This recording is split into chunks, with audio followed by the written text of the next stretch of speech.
Hello, everybody. Welcome to our weekly CPL Civ 6 podcast. I'm Sarge. Joining me, as always, is King Louis XIV, and our guest this week is Rolf from Australia in the Outback. How you guys doing tonight? Yeah, I'm swell. Thanks, are you actually in the Outback, Rolf? I knew you guys were going to mention where I'm from. No, I live in a city of 4 million people, so not really the Outback. Some people just say the whole thing is Outback, but really it's because we have Outback Steakhouse here, and we don't know subtleties in the U.S. We just we know Outback Steakhouse, so then I think some people think the whole thing's Outback. Then I mean, we want to talk about geography for a minute. Australia is about 90% desert, so it's not totally inaccurate, but less than 1% of the population live in those areas. So. Yeah, we don't know much, but it's a positive. I think the overall stereotypes that we have in the U.S. of Australia are overwhelmingly positive. I would say mostly. Oh yeah, and what stereotypes are those? Just that like cool, like rugged kind of dudes and just fun women, or I don't know. I think they're positive stereotypes. Louis, stop. What's that guy, the Aussie guy in the movies, Crocodile Dundee. Oh man! So we got everybody loves Crocodile Dundee tonight. I mean, we had a hot fix from Firaxis that wasn't for like XCOM or something. Is hell frozen over or what? Yeah, no, it was interesting that came out. One of the things that I noticed was they didn't really shout about it. They didn't give us any warning that it was coming. It was just one morning, turned on our PC and update downloading, and before you know it, there's a hotfix there. I would have thought they'd advertise it, saying, "Oh, it's coming. There's a hotfix coming. Don't worry, guys." They didn't say a thing until it came out. But does it seem to work? I mean, I play a lot of duels, so I never had the problem much anyway. But is it so far decently stable with people? Well, I did a bit of testing myself. I know that others have done more, but it didn't take me very long to find a game with a broken spawn. So no, I don't believe it is working. It may be better than before, but it's not completely fixed. Has people tried to use the cows mod with it, or is that messed up now because of the new patch? I haven't personally tried to use any mods with it. As soon as the hotfix was applied to my game, I just deleted all my mods and unsubscribed from them.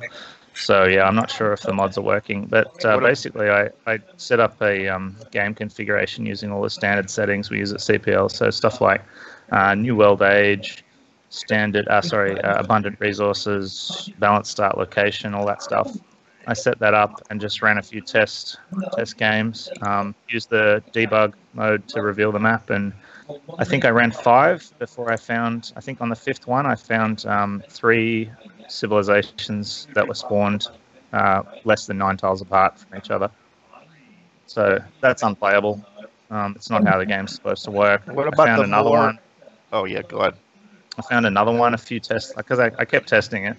I found another one a few games later where one of the civs had spawned in snow with just all snow tiles around, so that's pretty much unplayable as well. I don't think civs are supposed to spawn in all snow locations like that. What about? I started on an island one time and like just a regular fractal map, and it was like a little island. It took me like a bunch of turns just to get and I could, you can't move until you have that one tech. You can't even move your builders off on the ocean. So I was just like stuck there. It was a really slow start. Yeah, I mean, was it a one-tile island? Is that what you're saying? No, but it was enough where I didn't have much room to put. I could only put like 2 cities down. By the third one, I had to be able to do the thing where I could go into the ocean. Yeah, I mean, that happens all the time on island and fractal map. But this was a fractal map.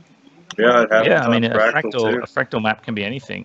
I don't know about the game code. You'd have to ask Ripped or something about that, and how it sort of sets up land masses and everything. But my understanding is that a fractal map can resemble any type of map or parts of it. Like it could be half Pangea, half islands, or it could be like continents with little islands, or it could be like one big landmass and a couple of small ones. So I think Frandal's a bit random. Whereas Shuffle is like, it could be a Pangea map, or it could be an islands map, or it could be a continents map, or it could be a fractal map, but you don't know which one it is. what about the more units? Have you tried that with this patch, Sarnath? The more units and the extra civs units and the.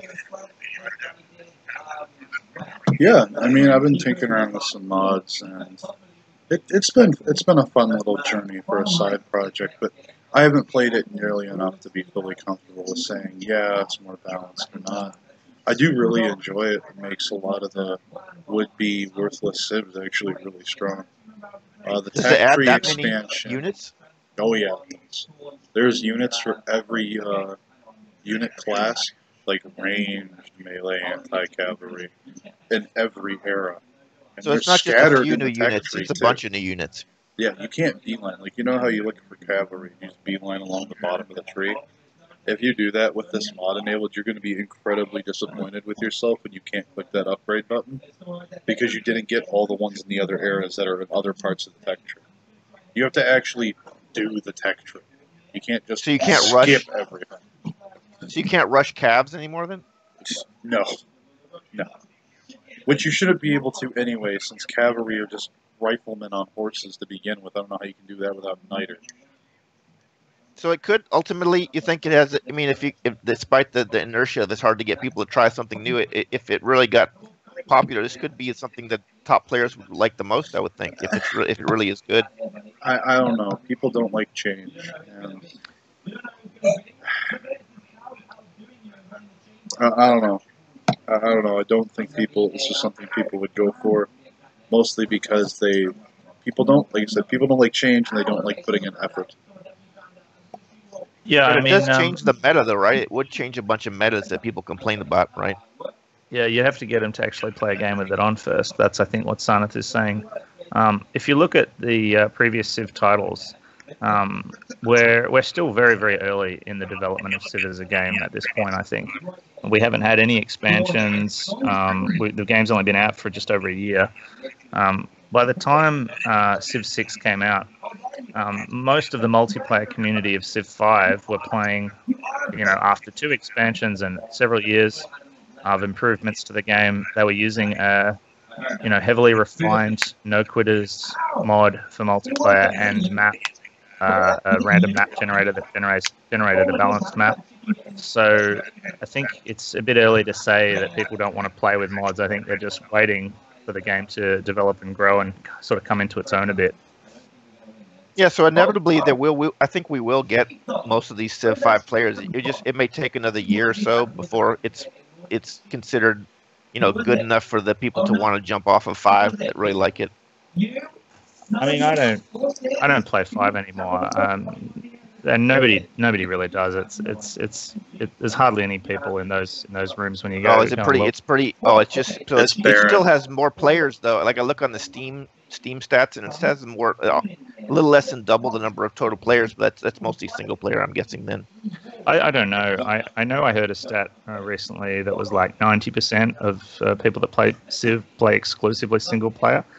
Which baffles me because I love Civ and I've always been into the games all the way back to Civ 1 in the early 90s when I was a kid. But for me, the replay value on single player is really low. I think once you've beaten the game a few times on the highest difficulty level, it's kind of, you're over it and you're ready to move on to something else. Whereas multiplayer obviously provides a very different sort of challenge. Outwitting your opponents and playing against human opponents is just so much. Like, it has so much more replay value. You could play for. I think it's like that. I mean, that's part of I think our mission with the podcast is just to educate, because I think I've had periods where I got frustrated with multiplayer and just quit for a while. So I know there's other people like me out there that either they got frustrated or they just didn't know that the communities like this exist. Yeah, look, I mean, before I found CPL, I used to play pub games. I did find CPL pretty quickly. After I started playing Civ 6 multiplayer, because when I first bought the game, I played single player for a while just to sort of get used to the game and get a feel for it. But I was an avid Civ 5 multiplayer enthusiast, so I played a lot of hours of Civ 5 multiplayer, and I used to use a group on Steam, the Oceania players, because it was a lot more important in Civ 5 that you actually had good ping to each other for some reason. I'm not sure why. It doesn't seem to be as big of an issue in Civ 6 to play with people on the other side of the world. But in Civ 5, you'd get a much more stable game if you could get a group of players from the same region together and play a game. So we used to just play against... Sorry, go ahead. What was that, Sana? I thought you were done. Sorry, keep going. I was just going to say we used to just have a bunch of players in that group that were from Australia and Hong Kong and a few other places in Oceania around about. So it was local people. The other advantage of doing it that way is you're generally hitting people in the same time zones. So, you know, people that have their leisure time at the same sort of times, weekends and weeknights and stuff. But it's great to be able to play on CPL now. Civ 6 not being as big of a deal if you have a high ping to someone else. I really love playing with the international community. It obviously gives you much bigger player base, people available for games. And it's just interesting as well to play with people from the States and Canada and Europe and other parts of Asia, even, you know, Africa and stuff. So that's cool. I mean, correct me if I'm wrong, but Civ 5, you had Pitboss as an external server output that front-loaded a lot of the data transfer between players in the games. Honestly, I don't really know that much about the back end. That sounds right. I know you could elect to play a Pit Boss game, and most of the games I played, we'd turn that on, but I'm honestly not really sure what it did. That's why. So in Civ 5, you guys played on Pit Boss servers, which means all the data, the peer-to-peer data, was being front-loaded. All the heavy work was being done by the server. So all that mattered was your connection to the server. That's why it mattered so much for you guys to play in close proximity in like your region, like like a game like StarCraft, Diablo, all those other ones that are based around your regions, right? In Civ 6, it's a full peer-to-peer with no server to do the heavy lifting. So because of that, all of the stress is on each person's individual computer hardware, and less of it's based on their internet, because it's not focusing on sending that data to a server instantaneously. It's trying to physically process and move that data. That's why I won't name any names. We have players that play like at maybe Starbucks. I won't mention any names, and they seem to be able to do it okay. I mean, you're always. I don't know much about the technical side of things, as I said, but you're always going to be better off with a wired connection. No matter how fast or slow your internet is, if you're relying on wireless transmission of that information, the data gets sent in packets, and it's easy to DC from a game when you don't have a wired connection if you're doing it wirelessly. So even if you've got crappy internet like me, you're much better off to just get a cable and connect your computer directly to your modem. That's the biggest piece of advice I'd give to new players, because I don't have fiber, unfortunately, in my area. They haven't laid the cables yet. They're promising to do it by June of next year, so I've got a few more months to wait for that. But it definitely improved a lot when I plugged in the modem with a cable.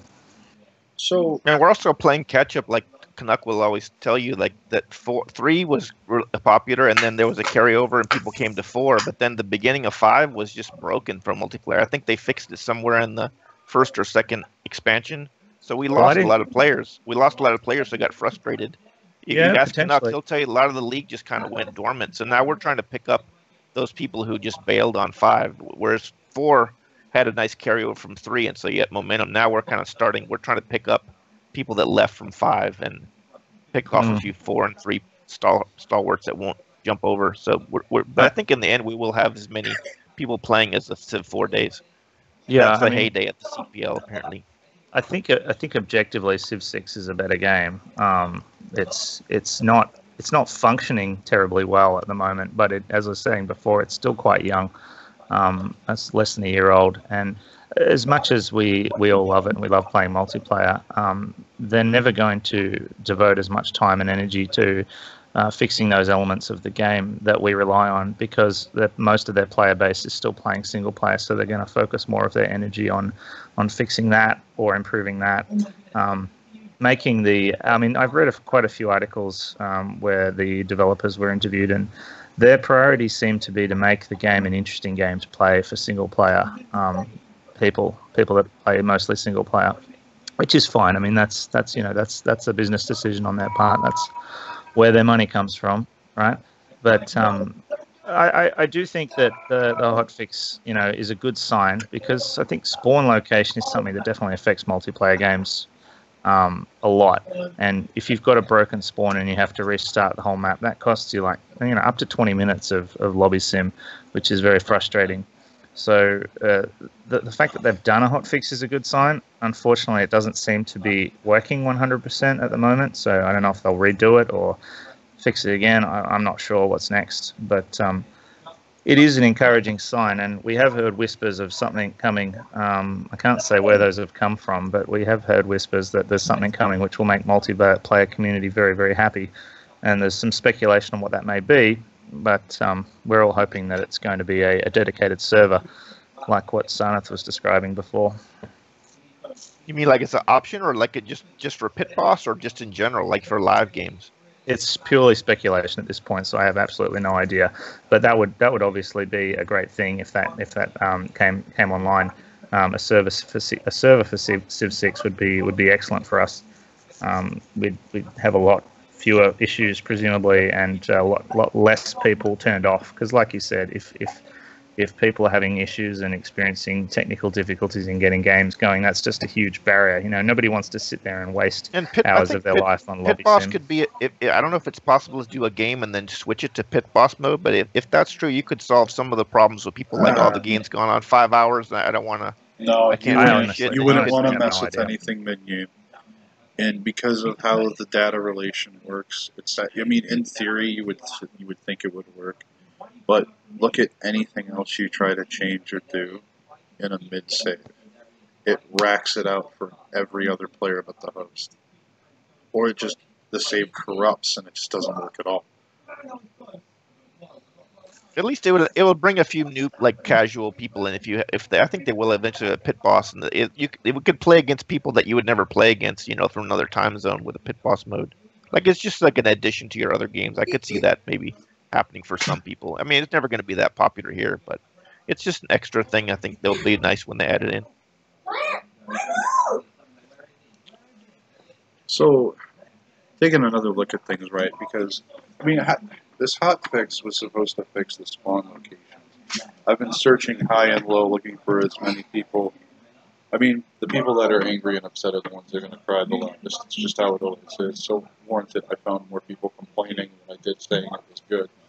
But with all that grain of salt, keeping all that in mind, the hotfix seems to have created a lot of new issues while kind of fixing the main problem of the spawns. I've been generating and making maps for my upcoming duel tournament, and I've been seeing them where players are spawning near snow. Almost every map I've generated, a player is near one of the polar ice caps. And I'm doing a duel map on a tiny sized map meant for 4 players in terms of land space in some of these. And to see that happen, it just doesn't make sense because I have the city-states turned off. So the city-states aren't stealing any potential spawns. These players are just being ejected to the ice caps. When you make a map, are you allowed to do they give you the power to lock in where people are going to spawn, or that's not something you can do? Yeah. I have set spawn positions for player 1, player 2, and player 3. Player 3 being the observer, so naturally he's on some random snow tile somewhere. Oh, so that's good then. So you can, at least for your tournaments, you can have non-buggy starts because you're going to exactly specify where they're going to start. Yeah, but it goes back to the core issue being that the hotfix hasn't fixed this. If anything, it's hot broken, not hot fixed. I've been experiencing those kind of issues since the most recent patch, the Khmer Indonesia patch. I think we were all hoping for a hotfix initially because it was immediately apparent that something was broken with the spawning when we played those first few games after that last patch. It's taken a few weeks for this hotfix to come. And no, unfortunately, it doesn't seem to have fixed the issue. I don't know if it's created more issues. I think those issues were already there since the patch, but this is all anecdotal. I haven't got any hard evidence for this. I've only tested the game since the hotfix. I didn't need to test it after the patch. My very first game after the patch was completely broken. I'd spawned as Indonesia in snow with a city-state settler 2 tiles away or something. So yeah, it was obviously broken. And look, I will say this. I ran quite a number of maps, and only 2 of them were broken. And just to sort of just to really push the hotfix, put it through its paces, I set the sea level to high as well to try and limit the number of tiles so we could see if the map generation was working correctly. In many cases it was. I'm obviously, focusing in on the ones that weren't working. And as I said, it's not a very extensive test. I just ran a few maps and just tried to see what was going on. The biggest problem, I think, is when you have these situations where it's technically not broken, as in like you're not spawning within 9 tiles of another player or within 6 tiles of a city state, because according to people that have inspected the Lua game code, that's supposed to be the minimum spawn distance between 2 players. You've got a map where that hasn't happened, but what has happened is what Sarnet's describing, where you spawn in snow. You've got a settler on the coast with snow tiles all about them, snow tiles having 0 yield. So you can plant that city there and just have a population 1 city forever. That's crazy. You can't have that as a start location. That player is going to be irrelevant for the whole game. So what's the rule about, like, you playing with a 6-person FFA and you get a start like that? It's pretty unless you are you definitely allowed to get a remap, or do you have to get approval from the vote with other players?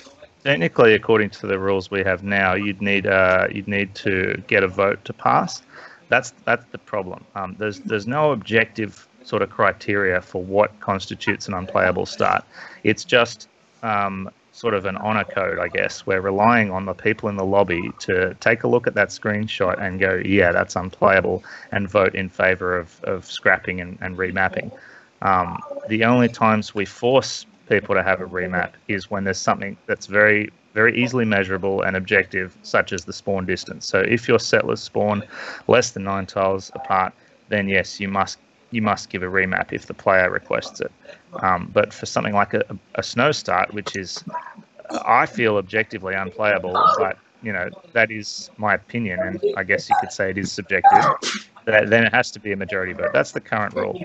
We sort of considered this and discussed this at length, and it's hard because some players might say that is playable, and others would, most people I think would say that it isn't. And we haven't had too many issues where someone spawned in a location like that and their lobby has refused to remap for them. I feel like that would be a very unreasonable thing for that lobby to do. So how often is that happening? Is it like in a standard game with 6 players? Do you think, is it usually a good, or do they have to remap, you think? Or on your I haven't seen a single instance of a lobby refusing to remap after someone spawned like that. I don't know if there have been any. Hopefully it won't happen. Is that happening most games? I mean, are most games having one remap? This is the thing. It's happening a lot, obviously, since the patch, which is why we had this rule. But it's certainly not every game. I mean, of all the tests I ran, I think I ran maybe a couple of dozen tests since the hotfix. Only 2 of them were broken, in my opinion. One of them was because of spawn distance, and one of them was because of snow. But I guess we're relying on this reputation damage that you would suffer if you were petty enough to refuse a remap upon seeing a screenshot like that. Like if you saw a screenshot of a player's starting settler spawning in snow and they can see nothing but snow, and you voted down a remap, people are going to remember that, and people are going to say, "Oh, yeah, because you're going to get a relevancy award in a lot of your future games." We're not about the court of public opinion, but in that case, it's perfectly fine to post that to the main lobby and say, like, what the hell? I didn't get a That's legitimate, I think. I feel that it is. And you got to be careful with that. Relying. There's one thing. There's a very fine line. It's a slippery slope on both sides of it. Because on one hand, you're saying publicly, hey, this guy, I had a very reasonable request for a remap. This guy voted no. He's an asshole. But on the other side, if you take it any farther than that, you're going into unsportsmanlike conduct, and then you yourself are going to be punished. Because instead of just letting someone know, you've now taken it a step farther and are now claiming that person. Yeah, maybe better to just PM some admin. And like I guess that's something you could question after the game, maybe, or you don't really have any recourse once the game's played. Look, I think that it's true what Sana says. You do have to be careful, and certainly we don't want to encourage people flaming others, and trolling them and being abusive. Absolutely no tolerance for that anywhere. But it is reasonable. It is reasonable, I think, to call someone out for making a call like that. You know. Yeah, for within the game, I think. Yeah, within like your own, like within the bot channels, posted so that other people can see it. And yeah, that's ultimately your choice with your feet voting. If you think a player is like unreasonable, you don't have to play with them again. Exactly. And, we get very few of these kind of issues, really. When you consider the number of games that are being played at CPL every day, we only hear about the 1% where there's some kind of issue like this. People are people and they have personality clashes sometimes. And if I've got an amazing start and someone else has a broken start and I'm feeling selfish, then maybe I'm going to vote no. But we're hoping that a majority of people will be reasonable. And one game, I won't mention who it was, but one game I saw there was people, they were fighting in it, but at the end somebody said, "Oh yeah, but we reconciled in the end." So I thought that was positive. Look, it does get discussed a bit. What is the rule about this kind of stuff? And it's a pretty simple one, really. If you're saying something to somebody and they ask you to stop, then you have to stop. And if you don't stop, then you can be penalized for it. That's that simple. Oh yeah, I know that, Rod. I just meant it was a positive sign that these people said they were arguing a lot, and then but at the end somebody said, "Oh yeah, but we reconciled and we made good by the end." So I thought at least that was a positive. I mean, that's for that the difference between trash talk and abuse. I think it's trash talk if both players know that it's trash talk and they're engaging in it with consent. Both parties consent to it, and it's not an issue as long as they're both okay with it. It only becomes an issue when one person says that they want the other person to stop and that person doesn't. That's the only time it becomes an issue. Yeah, and I think I think people they're pretty good about we definitely the admins and will clamp down on people if you do go beyond that. Of course. As you should in any aspect of your life. I think it's our duty to call that kind of behavior out no matter where we are. So, let's reel it back a bit here. We recently, Defender and Crusader became default enabled, and the CC pushback had happened. It's been out for about a week or so now. How have you guys seen with the games? How has the evolution in the community and the meta changed slightly to accommodate these new changes? What have you guys seen happen? Well, it was pretty interesting at first. For a few days there, we had them default enabled, and there was no option in the vote bot to ban them, the religious beliefs. And what started to happen very quickly was people were setting up separate votes on the side, in addition to the votes provided by the vote bot, because a lot of people still believe that those religious beliefs are broken. And you have to admit, Defender of the Faith is pretty strong. Certainly, we're seeing now people are still banning it. Now that it's back in the vote bot, you're seeing, I think, the majority of games have Defender of the Faith banned. But I am seeing Crusader get through quite a lot. I'd say probably more than half the time Crusader is getting through and Crusader is allowed. Because it just takes a lot more legwork. As we know, it takes a lot of effort to get Crusader up and running and to actually get some use out of it. So I'd say the biggest change is when Defender is allowed, people are banning Russia, which is interesting because I guess Russia almost always get it if they're in the game and Defender's allowed. And I think people are maybe going for religions a little more than they used to. I know I certainly think twice about it if I've got, some terrain that might favour good faith generation. I do love a good faith purchasing strategy, although it's hard to get them to work in multiplayer, I have to admit. Yeah, I still do mostly duels, and I find most of the times now when I play a duels, the people are okay with me having those on Defender and Crusader. I mean, it's different in a duel, I agree. Yeah. I guess a duel is very different, because you definitely want to have a religion if your opponent does. You don't want to have one of those sneaky religion victories come because you didn't have anything to fight their religion with. I mean, the passive spread will get you eventually if you don't have a religion of your own. That's why I give a shout out to Sarnath for the map. It doesn't seem, maybe if you just think about it, like, oh, why is he doing a tiny map? But it really does make a change to the dynamic a lot. It adds a lot more strategy. You don't get rushed as much. So you can you're more likely to be able to do a religion win in a tiny map than a duel for sure. But it depends where you spawn. Like, but I mean, his maps are gonna. I take it you're gonna probably have a spawn pretty far apart, right, for your tiny maps. Yes and no. I have a variety of maps in the map pool. Some are a lot farther apart than others, and some are very close. Yeah, because it does depend. If you spawn close, then it is more like a duel. If you spawn close to each other, then it feels more like a duel map. It just it depends on.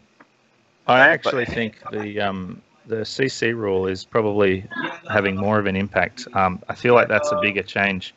Defender and Crusader have always been default disabled in games, and it's only now that people are actually actively voting on them because they're default enabled and they have to be voted on to ban them. And what we're seeing, as I said, is most games you're still going to see Defender get banned. When it gets allowed, Russia gets banned.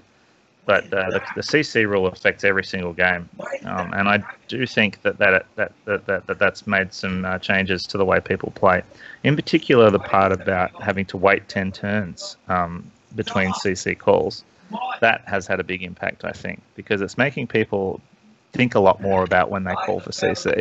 I had a game recently where I called for CC on turn 82, and I was immediately told, well, that was a mistake. You should have waited another 3 turns because the vote's not going to pass, whereas if you'd waited till turn 85, when it's an all but 2 vote, it would pass. And I didn't think of that. I just sort of thought, this game is over. It's clear who the winner is. I want to vote. But he was right. I should have waited another 3 turns because I ended up having to then waste an hour and a half of my life waiting for that game to get called for various reasons, which I won't go into. It was a bit of a shit show, that one. What is the average? Would you say? See, I don't play that many. What do you think the average length of a FFA is with 6 or 8 people? Like, how many turns does it tend to go? Would you say about 4 to 6 hours? Yeah, it really does depend. I mean, I guess, again, it doesn't have stability issues. To me, that's the biggest deciding factor. I'm much more likely to call a game if there are connection issues like DCs, desyncs, anything that extends the game artificially like that, that's outside of our control. You know, like you can't control that. It just happens sometimes. And sure, there are players that are more stable than others, but it seems to me that if you get a few unstable players in a lobby, then you're going to have connection issues. If it's just one, then you're probably going to be all right. And I'm one of the players. Yeah, that brings me to my. I give you guys props for you. It sounds like you guys are willing to try it, like a Ren start game with like a certain term limit, so it'll just be a shorter game, like a 2-hour game. Yeah, man. I mean, I'm up for that. I've played a few Ren Start games now, just unranked, and I think it's quite fun.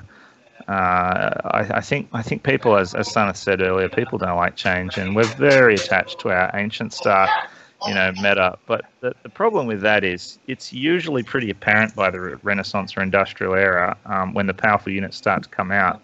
It's usually pretty clear who the game leaders are by that point. Having a Ren Start game is really interesting because everybody's on an equal footing at a time when you have the potential to create some powerful units. And I feel like it's just uncharted territory. I think it could be really interesting. We do complain about how long games take sometimes. This is one really simple way to reduce the time length of a game and the investment of time you need to sit down and play a game of multiplayer. I'm surprised more people aren't going for it. But yeah, I think the timer is, I think, the key thing for me, because like you just described yourself, of all the negative experiences you've had in the league, it's a good chunk of those are playing games that you wish had ended a long time ago, right? Yeah, and most of that is due to technical difficulties. I don't mind playing a game that goes to modern era warfare and nukes and whatever, as long as it's a smooth experience. If we start having DCs, disconnects that is, and desyncing and people crashing, which again is nobody's fault, it just happens. Like, that's when I start to feel like, this is boring, I don't want to do this. But nobody's ever, I'm sure people have talked about, but I guess it just doesn't practical. There never was any proposal of, like, if you get this many like if you haven't done this many turns within an hour, then you can call it or something. Nobody ever came up with anything like that. No, I think it's usually pretty apparent what a lobby will and won't put up with. There's a threshold for every person, and when you get a group of people together with vastly different thresholds on how much of that kind of stuff they're willing to put up with, that's when you have issues. But generally speaking, most people will agree, you know what, we've had 7 re-lobbies and it's only turned 30, maybe we just scrap this game. And the person who's winning never wants to, but why would they? But just getting back to what we were talking about before, the Ren Start games are very interesting to me. I'm very keen to do some more of those. I have to disagree about the turn timer. I really hate short turn timers because I'm not the quickest player. And I like to have lots of. I don't mean I don't mean the short turn. I mean the turn limit game. Like, say this is going to be a 60 turn limit game. That's what I meant, not the turn timer. Okay, fair enough. I thought you were pushing for 120-second turn timers. Well, yeah, I was too. But that's I think the more key for me is just to get people to agree to like a 60 or whatever turn game. So it's just like people that just want to play a short game, they're not making this huge commitment to maybe playing for 5 or 7 hours and. I mean, 2 hours, funny that 2 or 3 hours mentioned things and like. What was that, Sana? It's funny that you guys mentioned people complaining about the length of games because the whole basis for pushing the CC rules to what they are now were because so many people were complaining games were ending too early. I think that's a different discussion, though. The people that were complaining about games being called too early, in my opinion, were more making a comment on the criteria that people were using to call a game.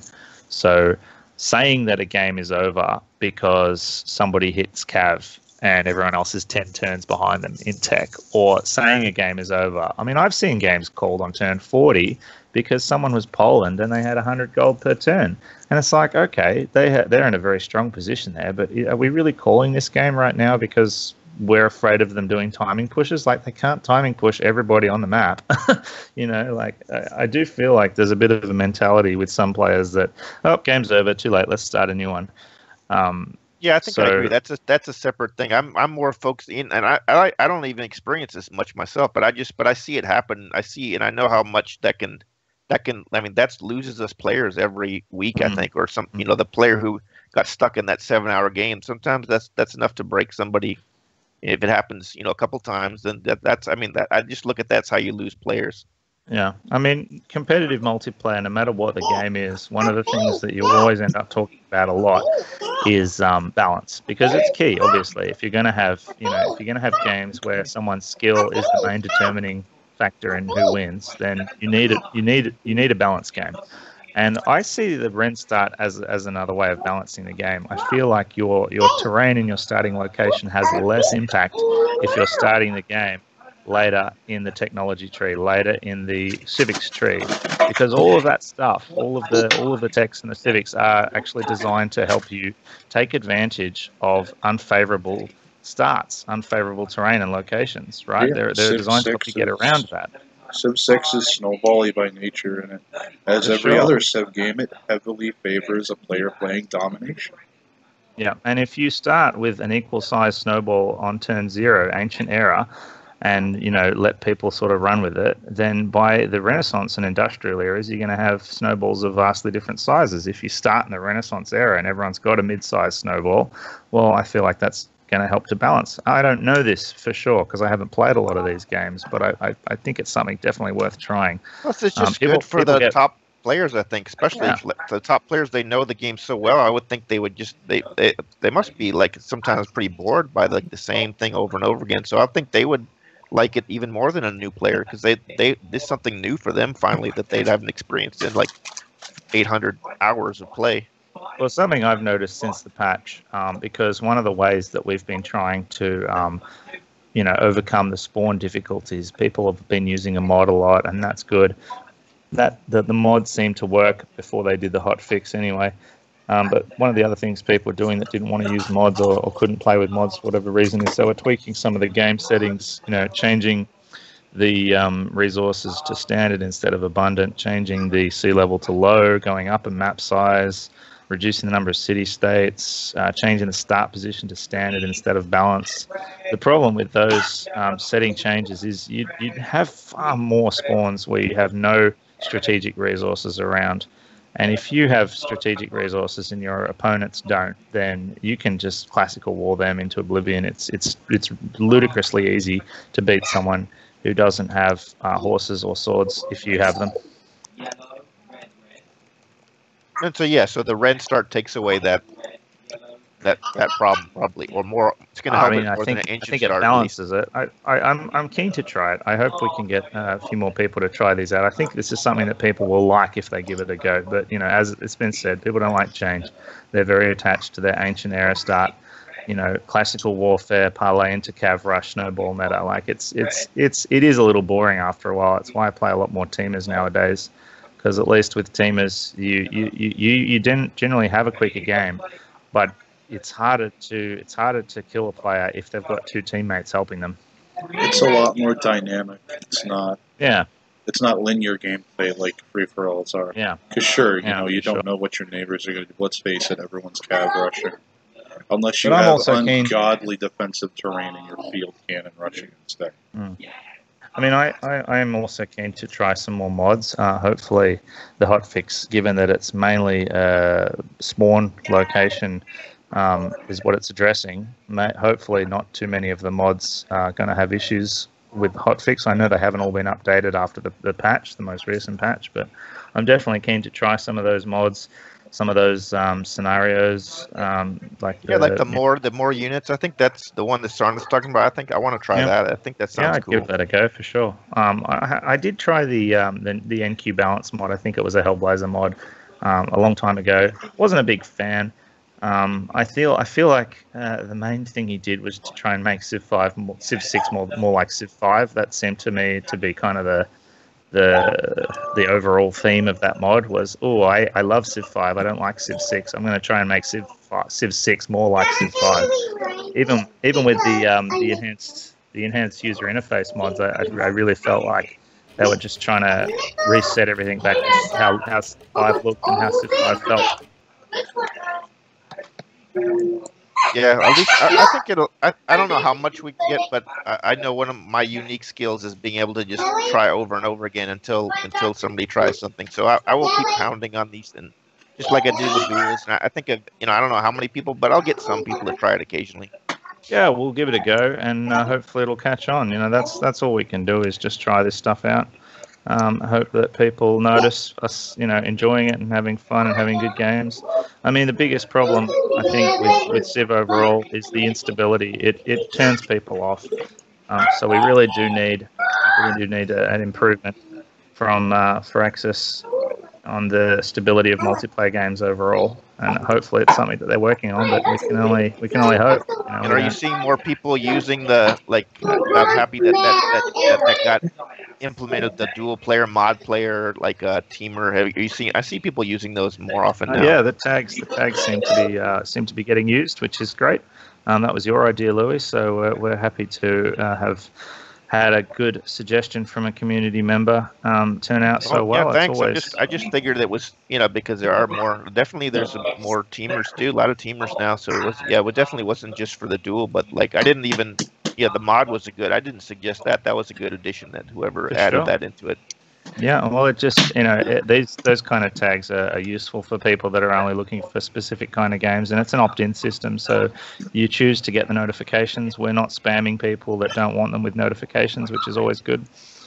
Yeah, I think that was when I made that. Yeah, I said that I would hope that they didn't force people, because I don't want another thing where people say I don't got 3, I don't want dual player, I don't want this, I don't want. People already didn't want the regular one; they wanted to be able to turn that off. So yeah, I didn't want to throw more stuff on. It has to be optional, I think, a tag like that. I mean, you can use everyone and here if you want to notify the entire community of something, because those are the ones that you can opt out of if you wish to. We don't want to be spamming people because we don't want them to leave our server. Yeah, I mean, if anyone from Discord is watching our podcast for whatever reason, I guess you're a Civ fan. But if you could make an update somewhere down the road where you can set roles to be muted, then that wouldn't be an issue anymore. Yeah, for sure. I mean, at the moment, if you want to mute notifications that are tied to a role, you just have to remove that role from yourself. And depending on what that role is used for on the Discord server, that could be an issue. That could prevent you from joining particular channels, potentially, or stuff like that. So it's not ideal.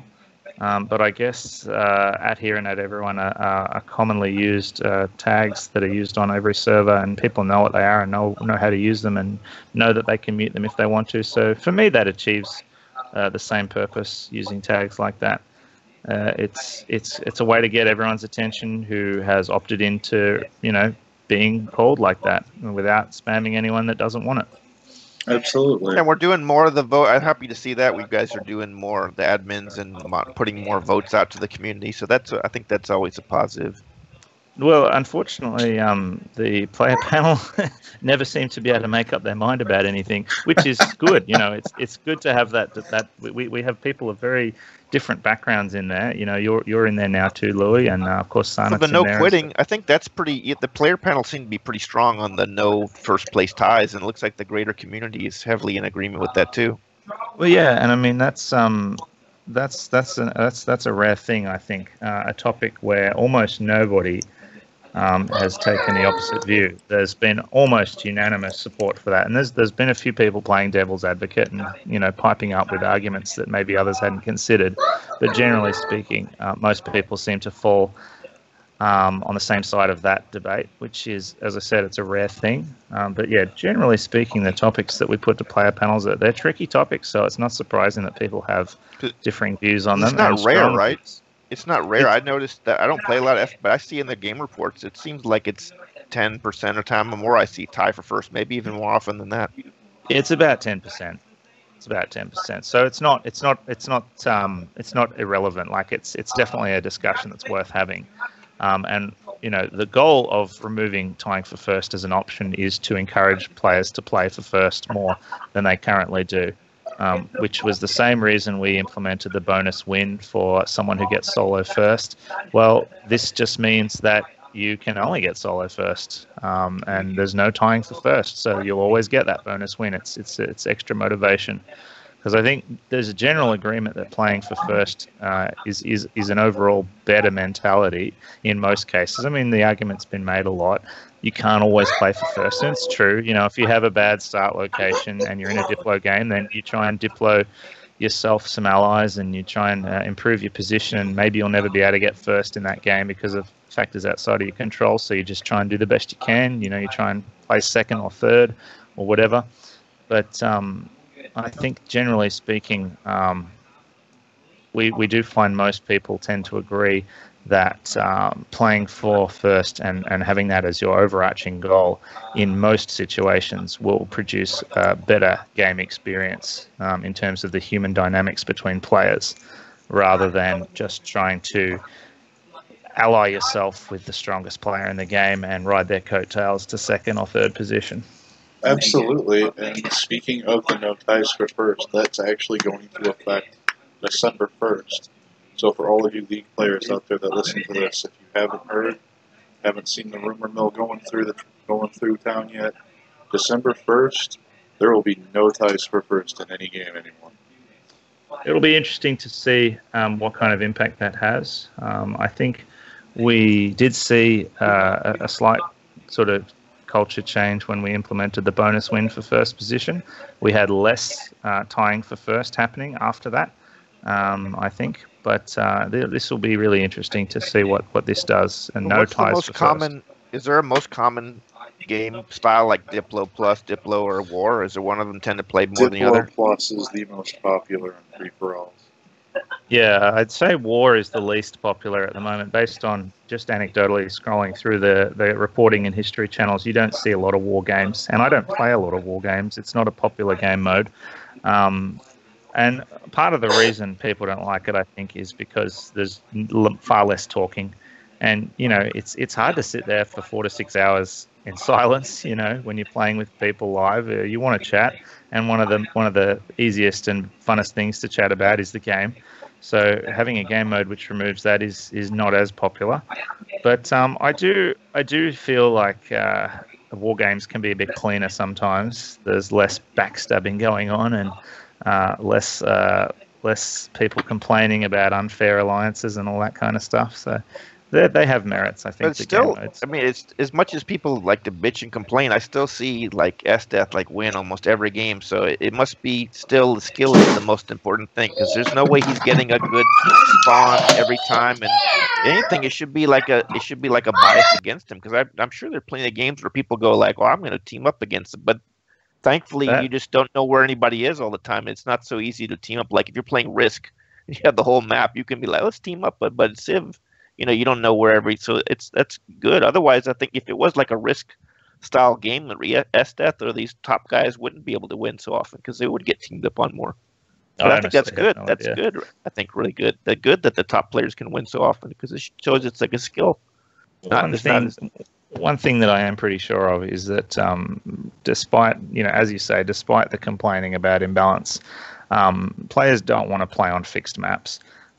That's a really obvious solution to the problem of imbalance is just create a bunch of fixed maps that have fixed terrain, fixed resources, fixed starting locations, because it takes away the explore element. There's nothing to explore because if you play the map enough times, you know where everything is in advance and you don't have to explore the map. So there's an element of randomness in playing the game as it currently is, which people enjoy.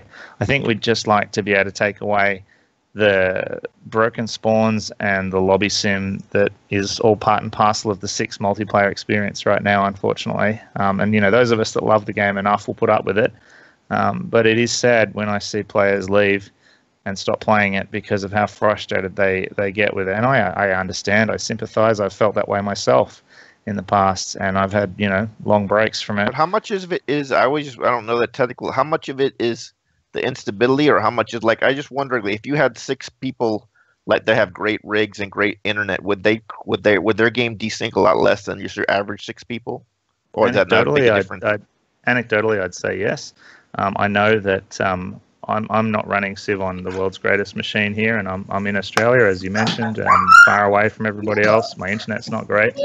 So certainly if I'm in a game with a couple of other players like myself, then there tends to be more connection issues. If I'm in a game with 5 to 7 people who are running Civ on good machines, there tends to be a lot less issues.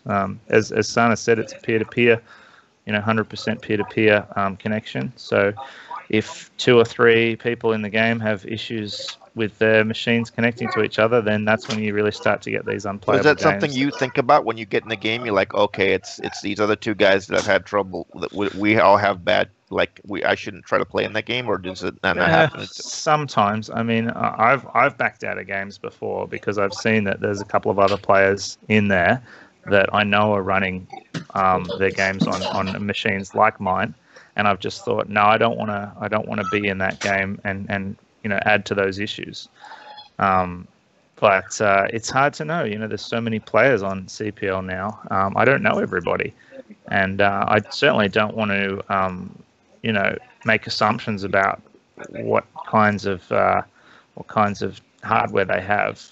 If they posted another issue, maybe I'm just noticing it more, or it seems to be this. I don't know. I'm noticing this more people complaining about. Hey, you're in the staging area, but you're not trying to play right now. Is that happening more often, or am I just noticing it more? Oh, look, I mean, if you sit in staging AFK, it's a bit annoying, but it's pretty easy to find out if someone's genuinely sitting at their computer waiting for a game or not. You just mention them in Discord, and if they don't reply, then they're AFK. Yeah, so it's not that. It's just something for people to really complain a lot. It's not a big issue. Something to be aware of. I know it annoys some people, but the reason we have the staging lobbies is so that there's a visual indicator of how many people are looking for a game. So if you sign into Discord at 1 in the morning and there's no one else online, you're probably not going to get a game quickly. But if you see there's already 4 or 5 people in there, well, I'll probably get one soon.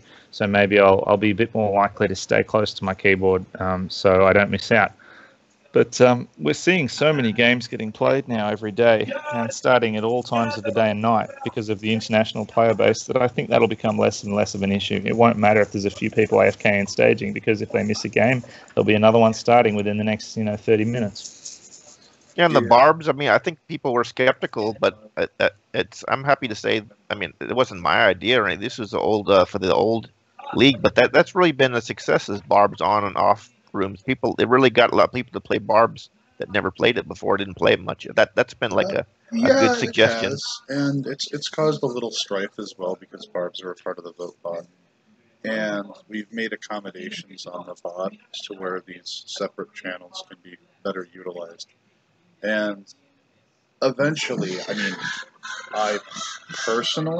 I'd like to see the on-off stagings go away and return to maybe just one staging lobby, or just staging lobby 1 and staging lobby 2.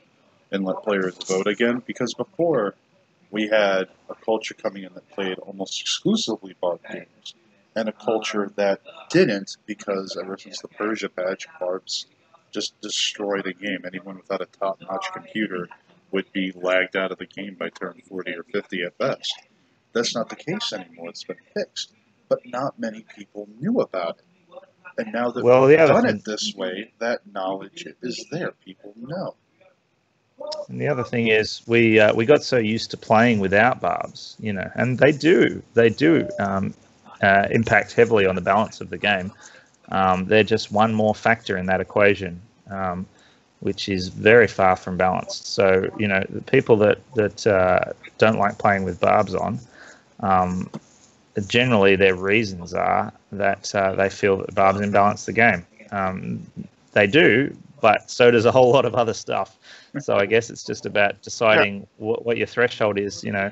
Personally, I don't really mind. I'll play with them on. I'll play with them off. I have noticed that although it's not anywhere near as bad as it used to be, that there's still an element of lag that I find there's a connection with whether barbs are on or not.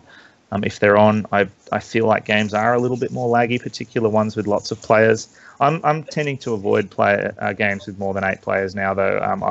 I'll stay well away from any lobby that gets above 8 people, because I know that the chances of it being smooth are very low if I'm in the game.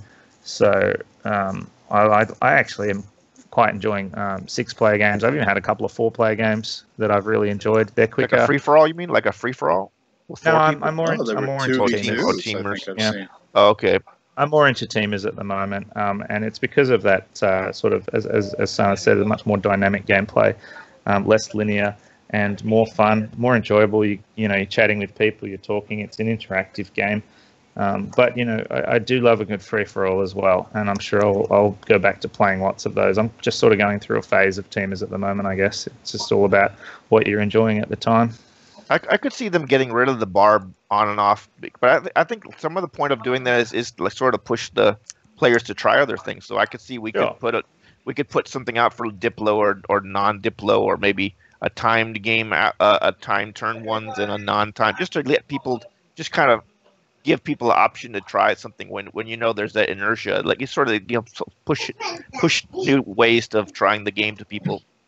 Like a gentle push when you have another room. Well, you have a whole half of it. Like this is, like if we did, I don't think it would happen for turn limit games, but I'm just as an example. If we did that, you certainly would see more of them. If there suddenly was half the thing was turn limit or no turn limit.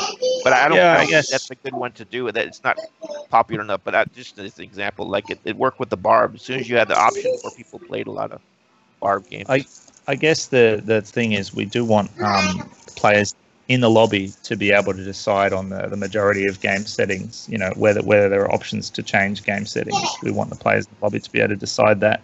We don't want someone to feel like they're being forced to play with particular game settings just because that's where there's more people in the staging rooms. So I'm with Sarnath on this one. I'd like to see those rooms go and go back to just having one staging room. But I do think there's potential for a couple of different staging rooms, but I see that as something that's going to be more about the kind of game you want to have overall, like whether you want to have a really sort of silent, ultra competitive, uber balanced war game, or whether you want to have more of a casual, just almost not a pub game exactly, but more friendly, more relaxed, more recreational. Is there a place, like if somebody wants to do a certain host game that's a very particular game, like with certain hard-coded settings, where are they supposed to host that? Just still in the regular area, or are they supposed to put it in the mods? Area? But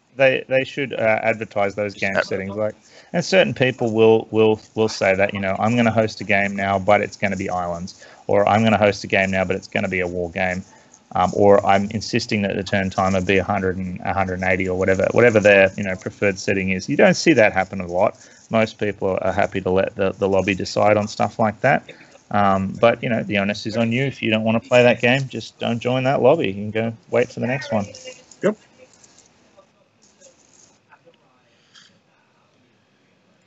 Yeah, so it doesn't need to be it doesn't need a special room for that. You just I don't think so. it. No. I think we have. Sorry, go ahead.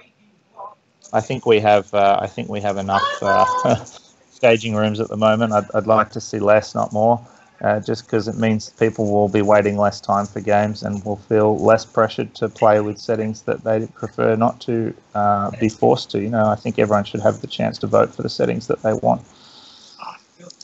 So at this time, I'd like to throw a shout out to Clan KC, the Knights of Civilization, who have returned for Civ 6.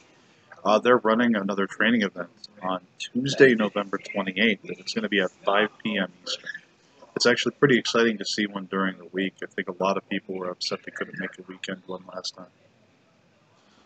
Yeah, that's great. I mean, the more events like this that are happening, the more chance that more people can be involved. Sunzi have done 3 of them now, and they've been really successful. We're really happy with how they've gone.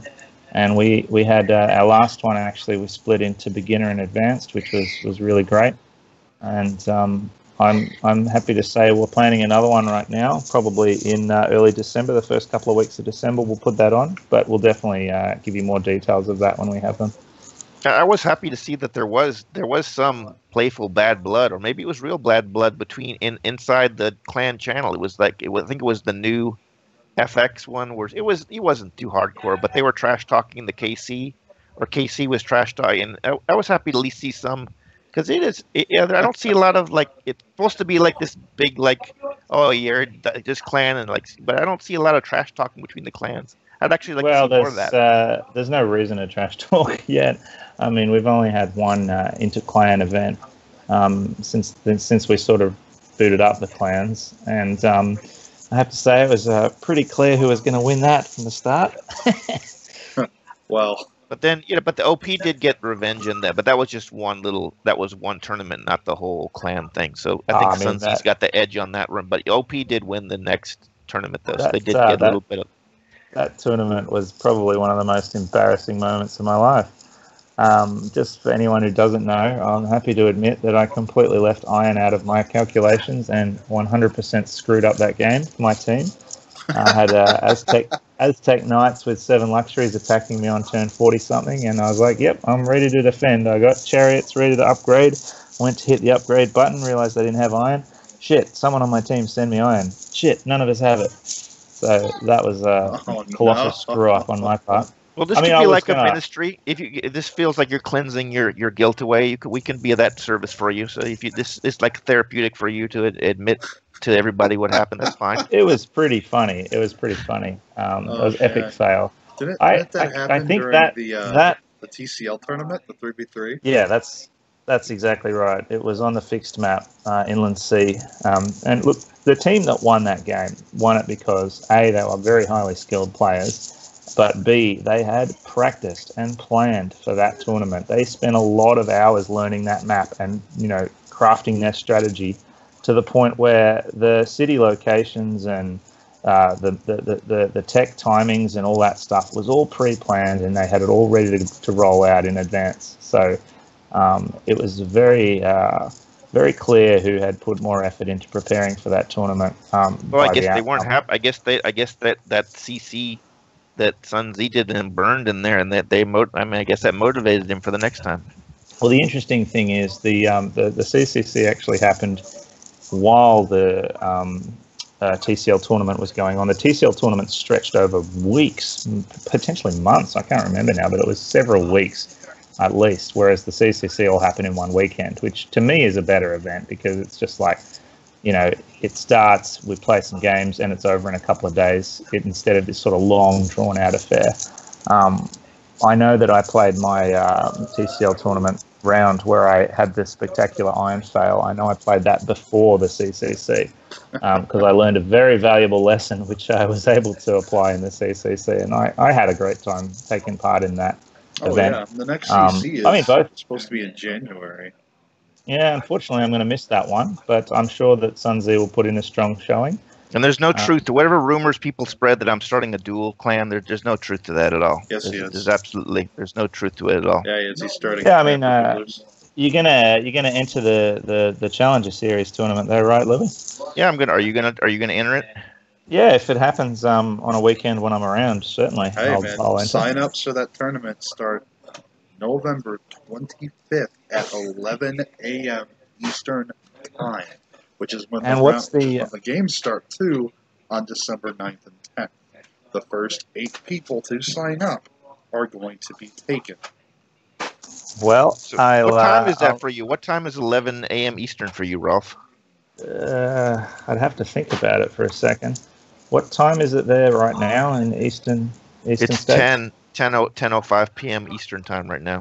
All right. Well, at this time of year, the eastern states of Australia are 6 hours behind and 1 day ahead. So it's actually already Saturday for me here, 2 o'clock in the afternoon on Saturday. So what did you say it was? 11 a.m. Yep. I guess that would be 5 in the morning. And what day did you say it was? It'll be December 9th and 10th, and it's a Saturday and Sunday. Yeah, so that'd be 5 in the morning, Sunday, Monday for me. So maybe not, based on the time zone. You're killing me. When I got in touch with you, you said those were good times. I think the weekend's a good one, but I don't know. The Sunday one's no good for sure. It's rough because I got kids, so I can't do Friday mornings. No, for sure. And what time? It depends on how fast you. It's just a duel, so you could probably get that 5 a.m. game plenty of time done before work. I don't know what time. Well, I think it's a series. It's a series of 3 games, isn't it? Well, it's 2 out of 3. So yeah, I guess 2 out of 3. So it's potentially going to be 3 games. I think you'd need to have at least a few hours set aside if you wanted to be able to finish 3 games, potentially. Yeah, look, I think you just bring your desktop rig to class and be like, look, I'm one of the best Civ players in the world, class. I'm going to finish this match while you guys watch this movie. Yeah, well, I tell you, there's a little more to teaching than just putting on movies, unfortunately. Otherwise, everybody just while you're finishing your duel match. I mean, put on your eulogy. My eulogy. Oh God, what's happening to me? I'm very keen. We'll see. Maybe I'll take a sick day on Monday or something. I did try to pick times that would work for both Asian and Southeast Asian time zones.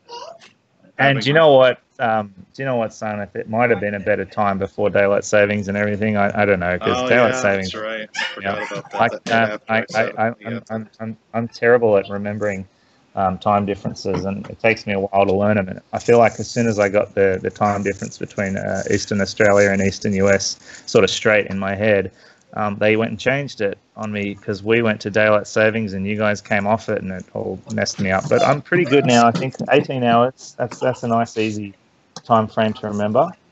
But yeah, I'll definitely be considering signing up for the. It remains to be seen how many of the top players will play. We really can't predict what they're gonna do. What that signs up for it first.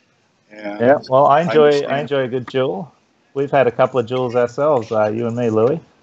Yeah, that's true. Pirate duel. Quite enjoyed the pirate duel. I got to play Norway. I finally built a berserker. Realised one of my lifelong ambitions. I finally had a reason to make this and delete I didn't use the damn. So bad. My frigates came about 12 turns later, and they actually beat the berserkers to where Louis was.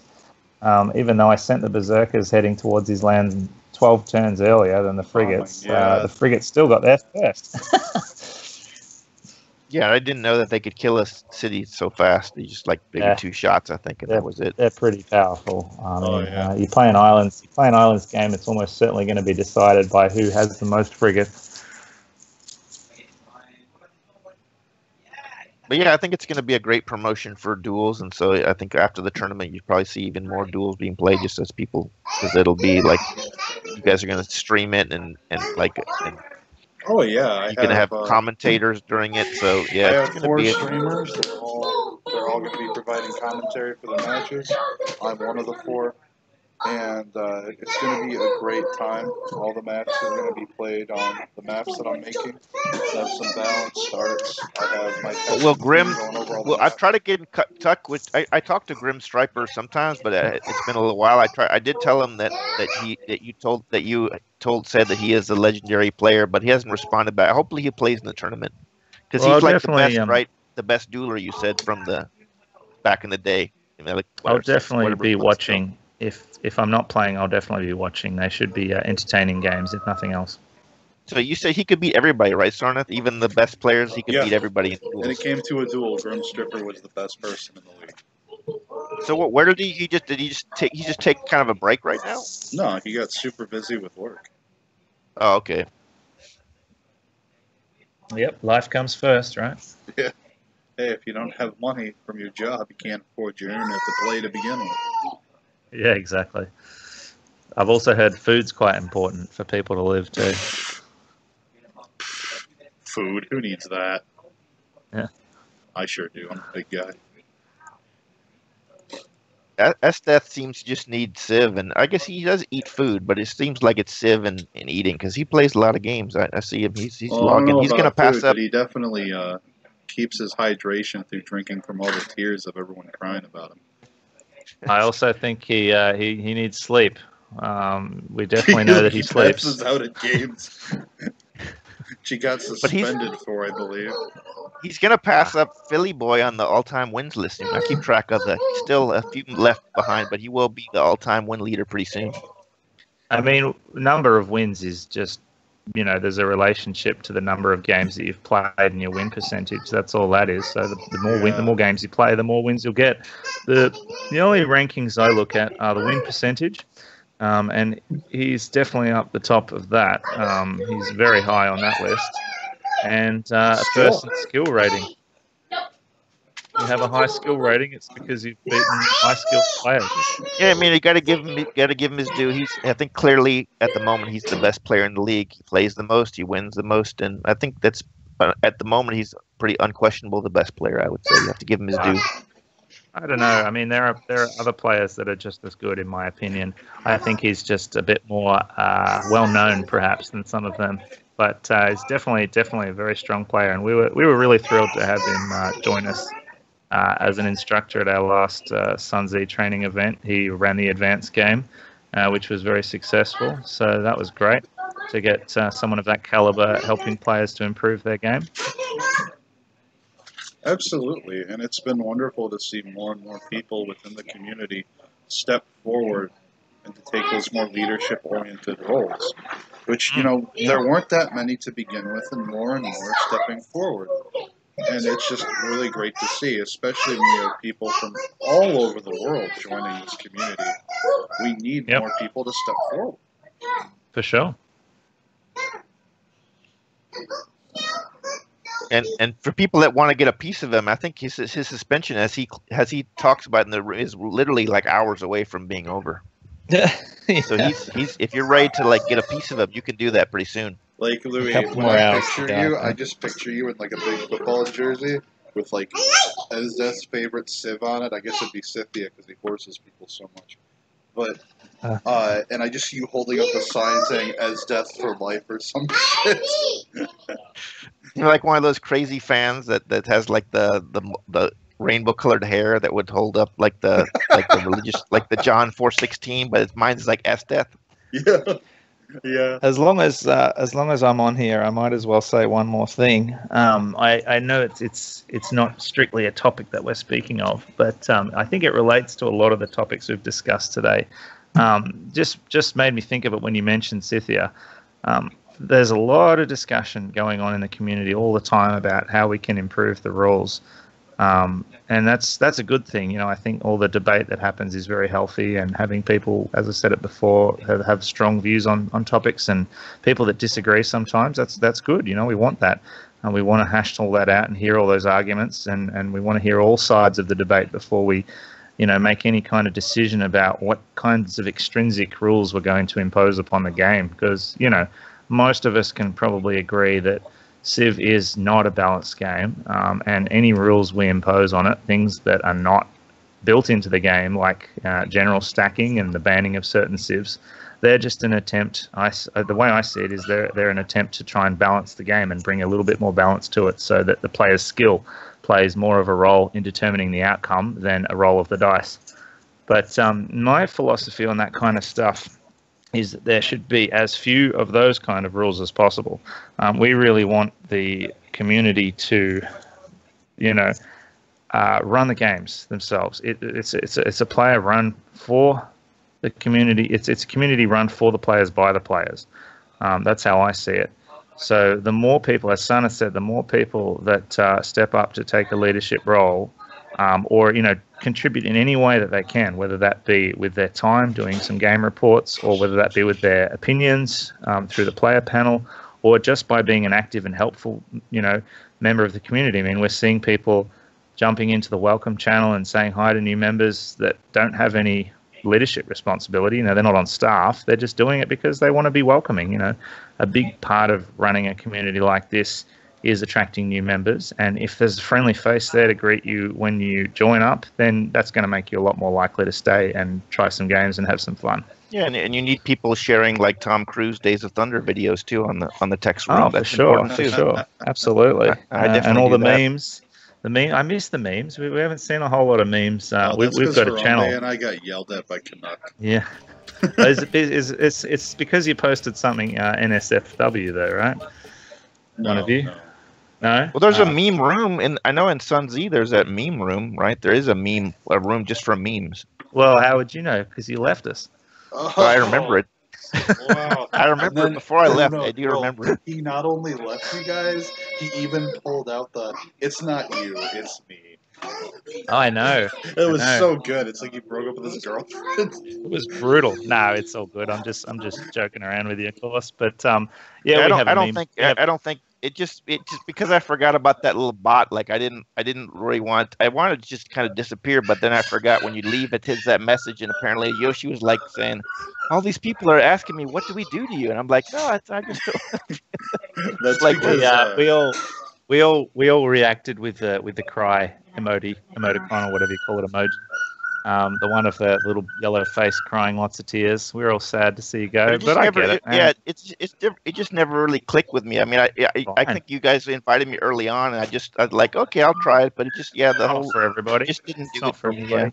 The majority of players don't have a clan. I think you probably will see people that play a lot eventually gravitate to one or the other, and there are some people that would prefer not to, and that's fine too.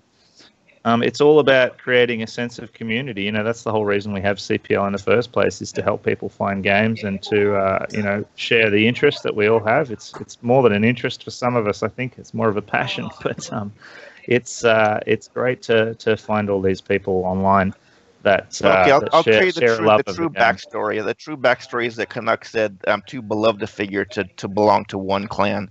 So I decided to leave. Well, yeah, that's true. I mean, we can't all have Louis in our clan, so maybe it's not fair. Maybe we need to learn to share you. So that's the way I try to look at it, just to feed my ego. I just that's what my official line's going to be. I mean, you were the Sun Z mascot, so maybe now you can be the mascot for the whole of CPL. That's a step up in your career, right? I guess, yeah, that is a step up. Yeah, absolutely. I can see you at the side of an intense Civ match with your honey badger costume on, jumping up and down and screaming CPL for the win. Yeah, it could just be honey badger's I think it's a good mascot for the overall league. It's like I agree. Warrior that just doesn't give an F and just goes in there. I mean, if we get any donations coming through, I'll be voting that they go towards buying you a costume for sure. I just go out on like Hollywood Boulevard and you just put the sandwich board on and start promoting the league. Just start approaching people who may or may not want. Maybe choose your audience a bit more carefully. Maybe go to like Comic-Con or something instead of Hollywood Boulevard. But not just random people on the street, just assaulting them with my laptop, and that might not go over too well. Maybe not. Yeah, some people get put off by that. But it would get on the internet, get on the news. Crazy guy trying to make people play some game called Civilization 6. Just as a side note, I actually read an article the other day. I think it was in Rolling Stone, and they were ranking the top 10 most addictive video games of all time. And unsurprisingly, the Civilization series came in at number 1.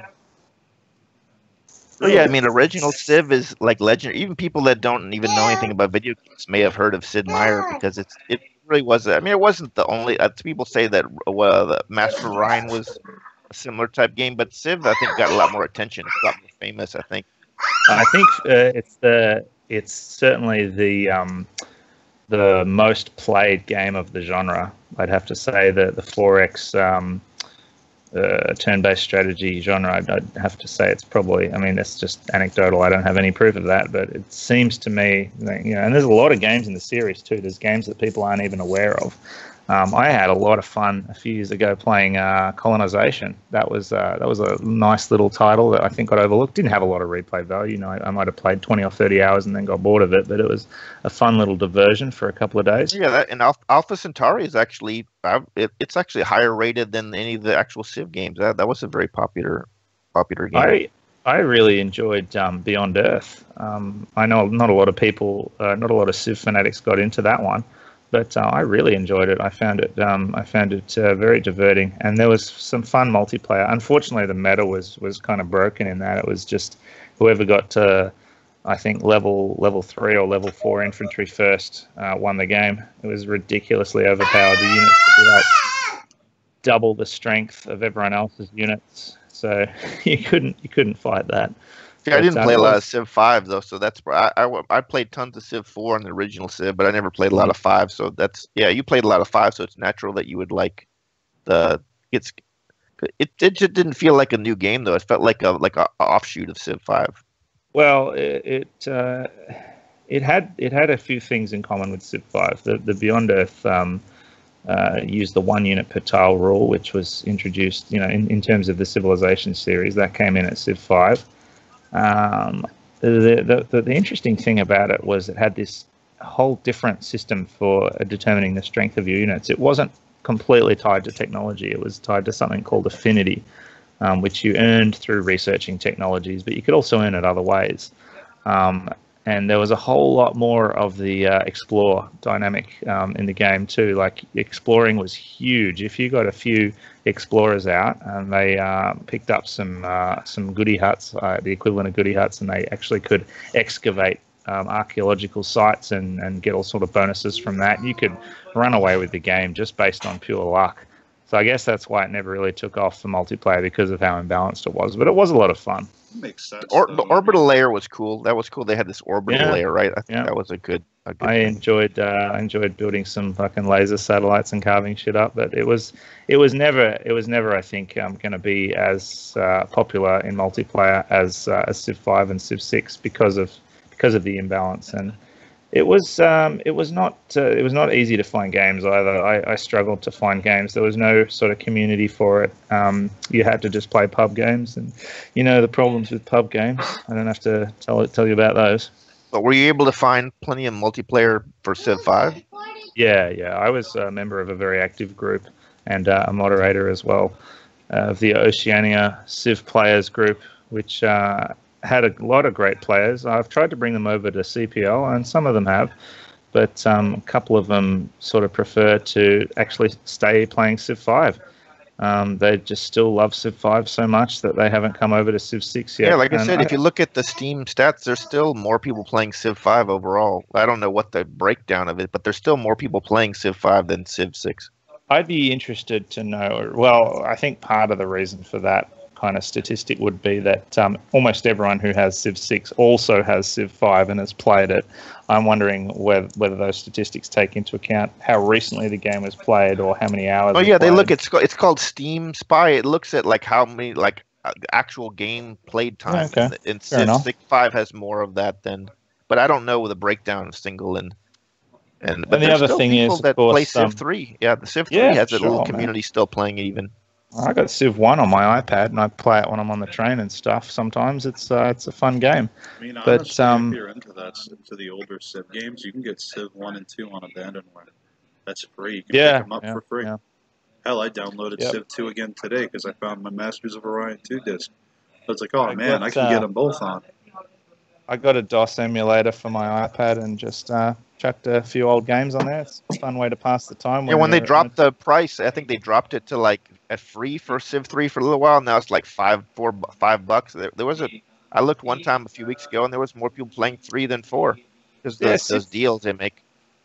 Civ 3 is supposedly very good. It's the only Civilization, sort of the only main title, like from the main series, that I haven't spent a lot of time on. I didn't like I've played Civ 3. All the others.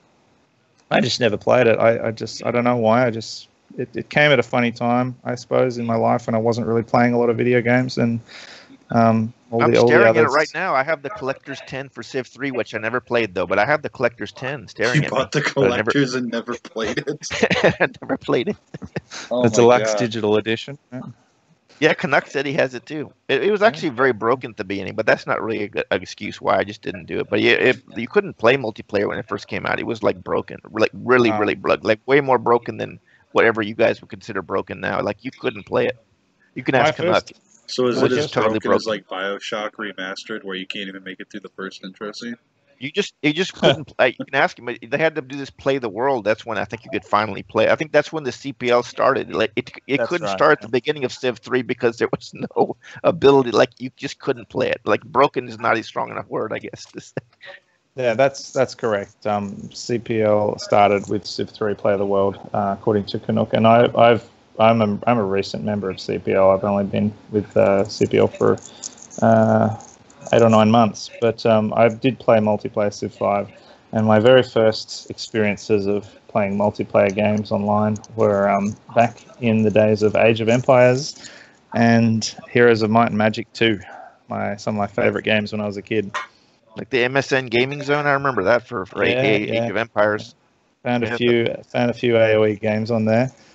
Used to love sending those taunts to people. You know, those audio taunts you could send. Yeah, you hit the number to be like, at me. Need more gold. I need food. All that stuff. I love that. Those are good. That was funny.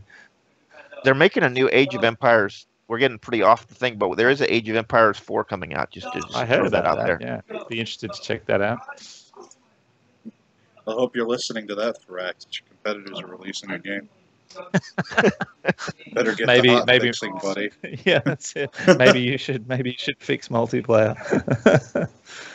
They're very different games, obviously. You know, turn-based strategy as opposed to real-time strategy. And I've always preferred turn-based because, as I said, I'm pretty slow and I like to take my time and think about what I'm doing. Well, if you really love RTS and you love Civ, the one that combined them really in an awesome way was Rise of Nations. That because the guy that worked on it actually worked on Civ 3, I think, and if you play it, it is like a real-time version of Civ. It's an excellent game. Rise of Nations, and I couldn't really fall for it because it just didn't click right. Because I'm an RTS player. I played turn-based because I played Civ 2 when I was a kid, but I've always been an RTS player at my heart. And playing Rise of Nations felt like a mock concept that was thrown together just to prove it could be done, rather than a refined item.